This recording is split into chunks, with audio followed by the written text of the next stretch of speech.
যে কোনো মূল্যে গণভোটের রায় বাস্তবায়ন করা হবে বলে মন্তব্য করেছেন বাংলাদেশ জামায়াতে ইসলামীর আমির ও সংসদের বিরোধী দলীয় নেতা ডাক্তার শফিকুর রহমান।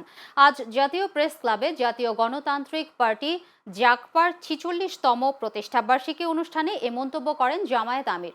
সংসদ নির্বাচনের ফল হাইজ্যাক করা হয়েছে দাবি করে তিনি বলেন, ৭০% জনগণ হ্যাঁ এর পক্ষে ভোট দিয়েছে। এই সংসদ মানুক আর না মানুক গণভোটের রায় বাস্তবায়ন করা হবে। নব্য ফ্যাসিবাদের হাত থেকে মুক্তির প্রার্থনা করে বিরোধী দলীয় নেতা বলেন, যারা নিজেদের দলের মধ্যে গণতন্ত্রের চর্চা করতে পারে না, যাদের নিজেদের নেতাকর্মীদের হাতে নিজেদের নেতাকর্মীরাই নিরাপদ নয়, তারা ১৮ কোটি মানুষের নিরাপত্তা দিতে পারবে না। তারা জাতিকে গণতন্ত্র, ন্যায় ও ইনসাফ উপহার দিতে পারবে না বলেও অভিযোগ করেন জামায়াত আমির। আমরা বিশ্বাস করি এই প্রজন্ম যথাযথভাবে ফ্যাসিবাদের বিরুদ্ধে এখনো তাদের অবস্থান স্পষ্ট।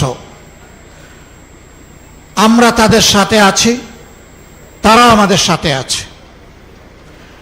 আমরা আপনাদেরকে কথা দিচ্ছি, প্রিয় বাংলাদেশে রক্তমূল্য, জীবন মূল্য, জেল মূল্য, যত মূল্য দিতে হয় ফ্যাসিবাদকে আর আমরা ফিরে আসতে দিব না ইনশাআল্লাহ।